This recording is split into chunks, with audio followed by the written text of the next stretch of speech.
Hi, Art Seekers. We have a very special guest today, a phenomenally talented muralist, Kristel Lerman. Kristel and I have known each other since we were 8, and I still have Very long time. yeah, very, very long time. I still have drawings that she made me. So you've always been a visual artist, but how did you start to work on the street? Well, my favorite medium is painting and painting acrylic. So I started doing a lot of illustration in high school, and when I went to college, I really got into painting, and I wanted to try to bring it to like a bigger, level. And I had a few artists I saw in the area that were really inspirational. And I'm like, I think I can do murals. I think my work really would apply to walls that size. And I found a free wall to do when I was 23, and I went for it. And what's the difference between the energy working in traditional acrylic and then working on a wall?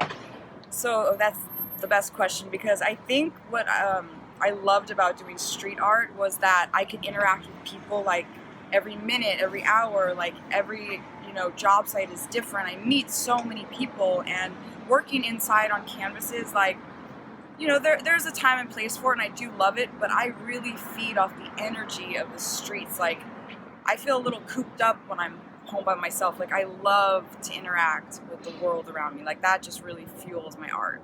It's cool to see, work from an artist that you know, or you don't know them, but like you've seen their work around, and you kind of like you recognize it, and it kind of starts to tell a story of Los Angeles. Yeah. And I think it brings the community together. And I also think like it's helped with like the whole tagging thing. Like, there's a lot more artwork going up, so I feel like there's a little bit more respect from taggers, to artists. Like, my work doesn't really get tagged, knock on wood, and I feel like there's a lot more art instead of just that blatant, black and white scribble.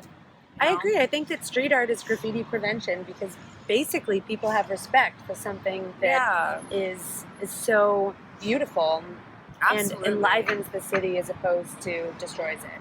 Yeah, and I think the more time you spend out in the street painting, you are talking to like all different types of people, especially like Venice, you're talking to like the taggers, you're talking to like the homeless, you're talking to the gang bangers or whatever, you know what I mean? And like you kind of get to know people, and so there's like a little bit of like a respect that you earn from just being down there so often. For this work, can you explain the imagery a little bit and how you came up with it? Yeah.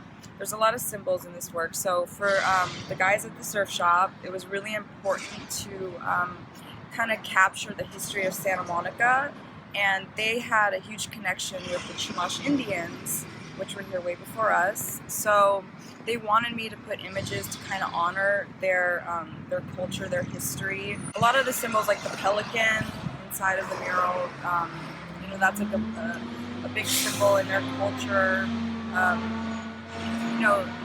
Every color means something, like it represents the seasons and the changing of time. The idea is like, awareness, like she's looking right at you.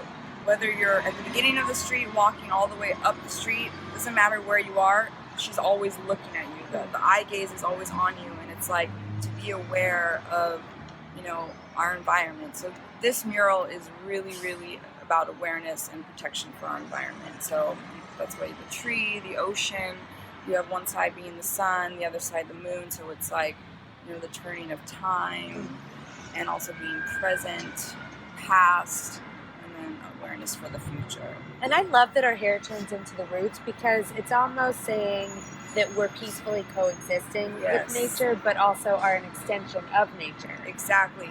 And there's a lot of things that I did intentionally, and then there's a lot of things that, I just kind of let flow and I painted, and they got more meaning after I was done. Like what you just said, I could look at it and be like, oh my God, yes, that is exactly what it is, where it might not have been in the forefront of my mind when I was painting it, but things just kind of like come about. And I think that's the beauty of art. It's like you kind of like lose yourself and start creating, and it's sometimes a big surprise what comes out. I really do paint from a special place. Like it's just, I want to give like back to the world, in any way I can. And if I have a gift to be able to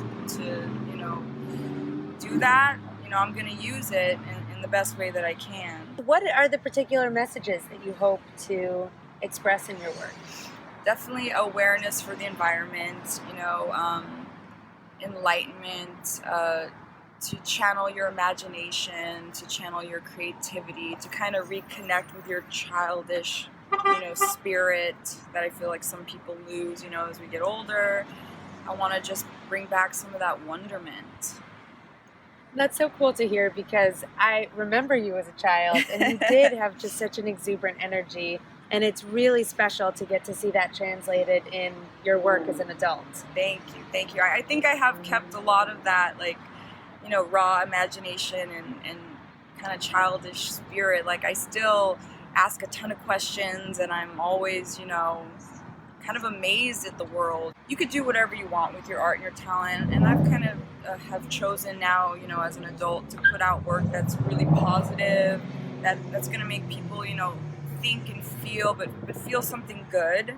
I know there's other artists that choose, darker imagery, which is fine. We need both, but I really, try to put like the best part of my soul and my heart into my work.